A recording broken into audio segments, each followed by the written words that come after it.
Good afternoon, all my fellow rideshare drivers. This is your main man, Teddy T, coming to you live from Philly.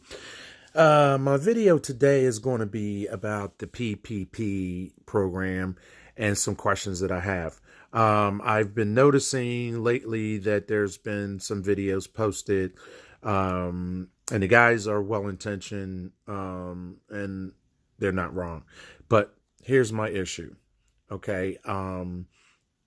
I personally was not able to apply for this PPP loan, even though I'm an Uber and Lyft driver. The problem is that the lending institution requires you to have a business checking account. They will not accept the fact that you have a regular checking account. My argument is that the average, and let's keep in mind what we're talking about here, the average Uber and Lyft driver will not, repeat, will not have a business checking account simply because of the fact that it's not required. I mean, you can file under your social security number the income as long as Uber and Lyft provide you with a 1099 form. You can file your taxes, do a Schedule C, and report your expenses, report your income. And it's still considered a sole proprietorship. So my issue is, why is this requirement that you have a business checking account a requirement? Now, the sad part is that even with even with two financial institutions that I deal with, I have loans as well as checking and savings accounts with both institutions. But despite that, they say if it's not a business account, and even one of the institutions told me I couldn't even open a business checking account at this time because they're phasing out their business accounts. So it's creating this confusion in my mind as to why this requirement is. And it's also making me think that the requirement is there because they only have, now there's a couple theories I have. One of the theories is that they only have a certain amount of money. They know how many businesses are actually operating because when you do a small business, you have to get what's called a federal EIN number. But that type of thing is something that I did years ago when I opened a spa. I opened a day spa. Probably, how long is it now? Almost maybe 10 years ago, I had a day spa. And here's the issue. When I opened the spa, I registered as a small business. I made up a fictitious name. I got a federal EIN number. I never generated any 1099s. I had a business checking account. I ended up spending more on fees than actually making any money. And I attempted to operate this business for 2 years. And there's an old saying that usually when a business operates, you can tell whether it's going to make it or fail within the first 5 years. So I managed to make it 2 years, but the business failed. The real reason that the business failed is because the economy was poor. I was in a good location, but there wasn't enough foot traffic. And at that time, massage therapy, while in certain areas of the state, and I'm speaking mostly of the rural part of the state, or the suburban parts of the state, massage therapy was big. But in the urban areas, even though there are a lot of massage places, it wasn't a booming economy at that time. And so massage therapy in the city was not booming. And also because of certain things where um, people wanted things, services like, um, as people traditionally call it, happy endings, and my spa wasn't that type of a spa. So it just wasn't picking up any steam. That's beside the point. The point here is that um, my second part of my theory, rather, as a point, is that I think that what they are saying is that they know that there's a certain number of operating businesses. They know that these businesses have a certain number of employees. That's why they said 500 or fewer. And they know that a typical Uber Lyft driver is not going to have a business account. Now, there was a gentleman that was on here from the rideshare hub, and he says that he has that type account. He has a business account, but I'm suspecting that the reason, and I didn't ask him, but I'm going to just go out on a limb and suspect that the reason he does is because he also has a YouTube channel that is monetized, and so he wants to he wanted to funnel everything through a business account so that he could have certain deductions and things like that. So that's what I'm thinking. But I will reach out to Rideshare Hub, and I didn't want to get into all of his personal business, but I just suspected that that's what that was about. And so he had a business checking account, and he was able to very easily apply for this loan. And then he said he will keep us updated as to what his outcome would be.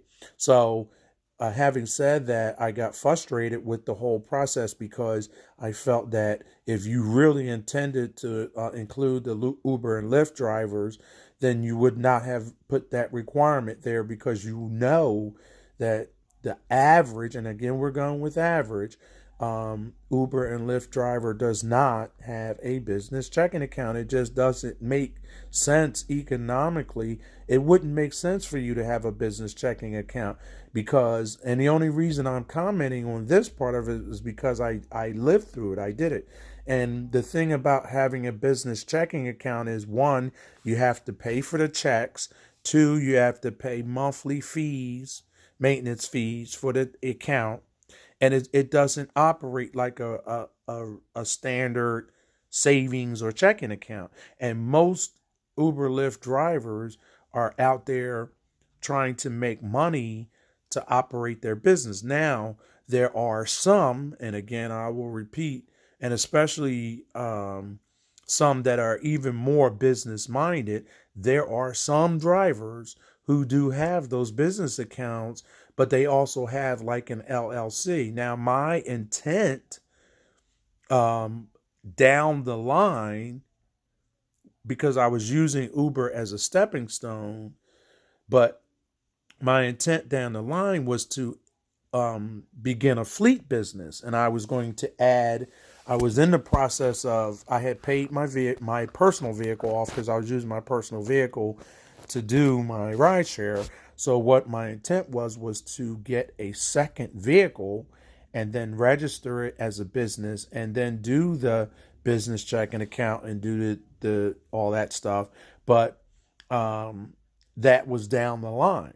So I wasn't thinking about having a business checking account just to funnel my money through Uber and Lyft, because I was only doing it part-time as a supplemental to my income from my other part-time job. So my point was, I know how that operates, but when I thought about all the fees and everything, I would actually be losing money by having a business checking account and just driving Uber, because I'm not using the business check account to pay any bills or to pay any expenses or anything like that.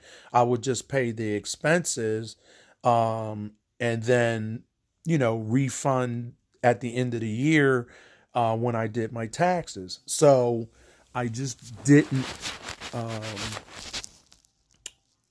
want to spend the money to have a business checking account and be paying monthly maintenance fees when I'm just trying to supplement my income and pay other bills with my income. You see what I'm saying? So maybe I was taking the wrong approach, or, maybe I really don't, because I'm not really a business minded person, but I do understand the business side of it. I'm just not in the position to be business minded at this point, because once I did the fleet, that was when I was going to delve into that, and I had a mentor, and I actually have a mentor, rather I should say, that I can cherry pick and get information that I need to function in that type of a business. So the point being that I'm hesitating now because I'm starting to realize that maybe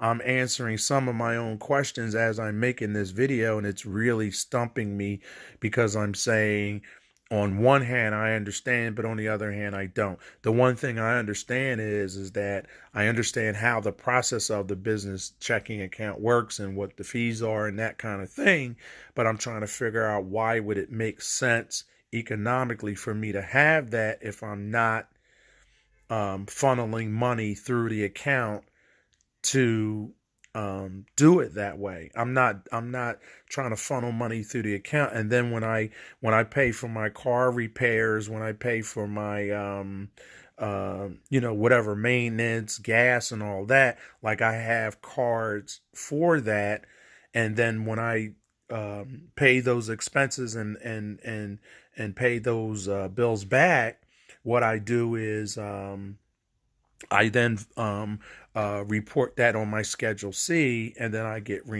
technically I just get reimbursed at the end of the year for those expenses, or that stuff is written off and I get a percentage of that. So my point was, I didn't want to go through the business checking account, and that's why I just didn't even bother. But in reality, it probably makes sense. But it wasn't enough money. So in other words, it wasn't really enough money coming in. Now, if I was doing Uber full time and working like 12 hours a day or something like that, and making thousands and thousands of dollars a week, or saying making maybe even like 1,500 a week or 1,000 a week, or making like 4,000 a month, then it probably would make sense. But I'm not even anywhere near that. I mean, I roughly would clear sometimes between 300 and 400 a week. If I was working, really putting my mind to working, I could clear 400 a week. So it just didn't make sense economically to me to funnel that stuff through a business checking account, and that's why I just didn't bother. But the average driver probably thinks the same way, like, I'm just trying to make money and I'll pay for my gas, like either I'll pay cash, like, because initially I was paying for my gas with cash, and then I decided, wait a minute, I can get a credit card, put it on there, and track my expenses. So I was kind of thinking business minded, kind of.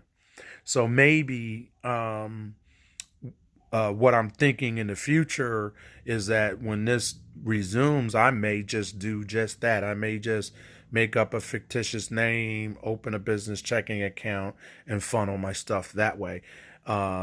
But it would still be too late to go for this PPP. But it gives me some ideas about how to handle this in the future. So anyway, I just wanted to make this video for you guys. But I just wanted to, the main point I wanted to make to you guys is that if you're an Uber or Lyft driver, or you're even any type of independent contractor, it could be Instacart, whatever, Uber Eats, DoorDash, all of that stuff. If you do not have a business checking account, do not even bother, because they are not even going to accept your application. They're going to tell you no from the door. So I just wanted to pass that information along to you guys. I didn't mean to make this video that long, but I started getting into issues, and things started opening up that I wasn't necessarily trying to do at this point. So anyway, you guys take care, have a great day, and I'll see you on my next video.